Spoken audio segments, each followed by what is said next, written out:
Yes, you read that title correct. What if the Night King had a battalion of Marines to fight for him during his invasion of Westeros? I know all of us can say that Season 8 of Game of Thrones was just disgusting. Characters' arcs of our main characters were destroyed.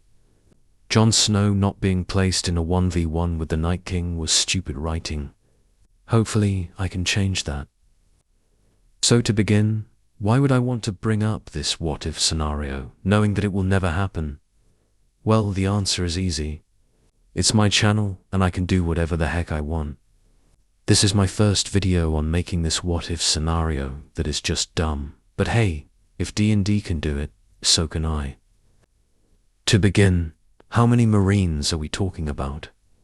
According to Wikipedia, the basic combat unit of the Marine Corps, which is America's primary expeditionary force, is an infantry battalion.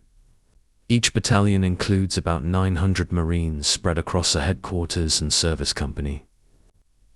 Now let us set the stage. It's the eve of the Battle of Winterfell.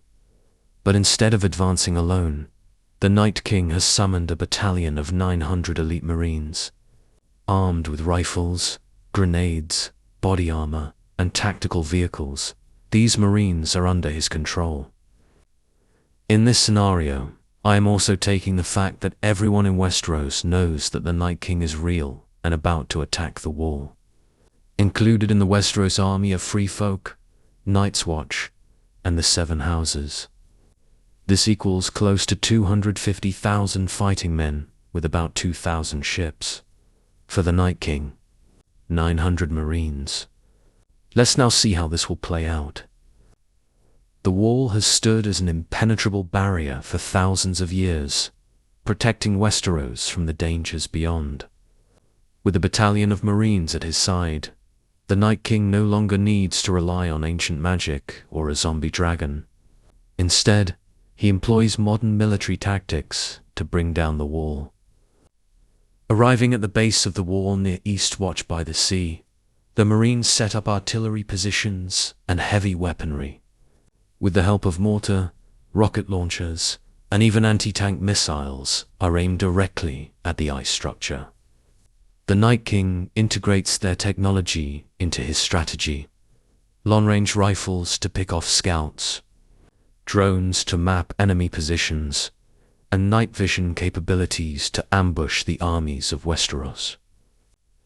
The Marines, acting with precise coordination, adjust their aim, targeting the structural weak points they've identified with the help of their drones. Within hours, what was once thought unbreakable begins to crumble. The defenders at Eastwatch are helpless, watching in horror as the Night King's modern army systematically dismantles the wall.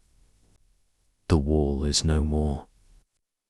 With the Night King's army and his new battalion of Marines, there's nothing left to stop the long night from sweeping over Westeros. At this point, the Night's Watch and the Free Folk are dead. Did you really think they were going to put up a fight? You don't bring a stick to a gunfight, dog. As survivors flee south to warn Winterfell, panic spreads. Stories of fire-spitting weapons and soldiers with eyes as blue as ice send chills through the northern army. Jon Snow realizes that the Night King's army has evolved beyond anything they expected.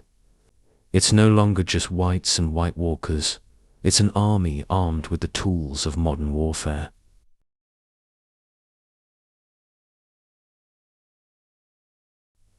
The Night King's next move is an all-out assault on Winterfell. Under cover of night, the Marines launch a coordinated attack. Using their advanced optics and night vision capabilities, they outmaneuver the defending forces. Northern soldiers fall one by one, unable to see the enemy until it's too late. Grenades explode in the courtyard, taking out small groups of men, while snipers pick off targets on the battlements. Even the dragons struggle. As Daenerys sends Drogon to attack, the Marines deploy heavy machine guns and anti-tank weapons. The dragon suffers under a barrage of firepower, its scales unable to withstand the sheer onslaught. Daenerys is forced to retreat, leaving her forces exposed. By morning, Winterfell is in ruins. Jon Snow's forces are shattered, and the survivors are pushed south.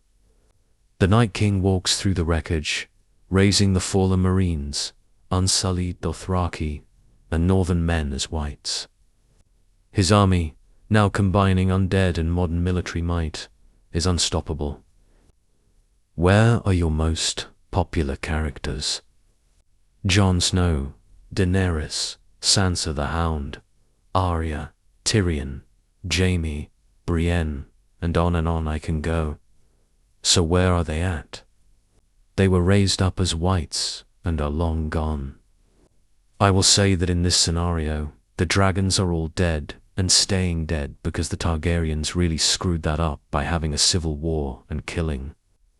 Now, at this point of the story, the Night King has been on a rampage. To make sure we have everything in order, he has already taken down the Wall and Winterfell. Easy W's. For the Night King to win, he needs to take King's Landing. To make that happen, he needs to follow the King's roads. With 900 Marines at his back, about 1 million of his army of the dead, and even White Walker officers, he doesn't need to go to the Eyrie, the Iron Islands, Casterly Rock, or Riverrun. Instead, he can send half his army of the dead to go conquer those places. Easy wins all around.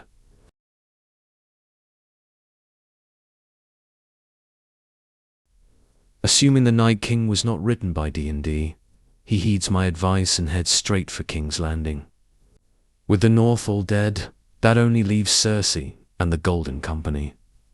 This leaves about 35,000 fighting men left to defend the city. Cersei, upon hearing the news, prepares the city's defenses, but she doesn't stand a chance. The Marines set up artillery positions outside the city walls, bombarding the fortifications with explosive rounds. The walls of King's Landing, built to repel siege engines and trebuchets, crumble under the impact of modern weaponry. As the Golden Company charges out to engage, they are cut down with ruthless efficiency. Automatic weapons mow down soldiers in waves, while snipers eliminate commanders. The Night King marches through the gates as they fall, raising the dead as he goes. Even the might of the Lannisters crumbles. With the fall of King's Landing, the armies of Westeros are broken. The Night King's rule is absolute. The combination of his supernatural power and the Marines' firepower is an unstoppable force. The once great houses of Westeros lie in ruins, their armies decimated, and the survivors scattered. The long night has truly come, and it's not just winter that rules, but a reign of darkness enforced by both the dead and modern warfare. In this version of the story, no alliance, no magic, and no dragon could stand against the Night King's newfound might. Once King's Landing is taken, the Night King can head even more south, towards the rest of the Reach and Dawn. Even the Baratheons are not safe either. In this scenario, Marines with their modern weapons would destroy any force and would make any king into a god. So do you agree or disagree with this scenario? Yes, I know it would never happen, but it was fun making this video. Please comment on what other videos I should do, what ifs about, and I'll feature you in the next one. This is the Critical Analysis Hub, and I will see you in the next video.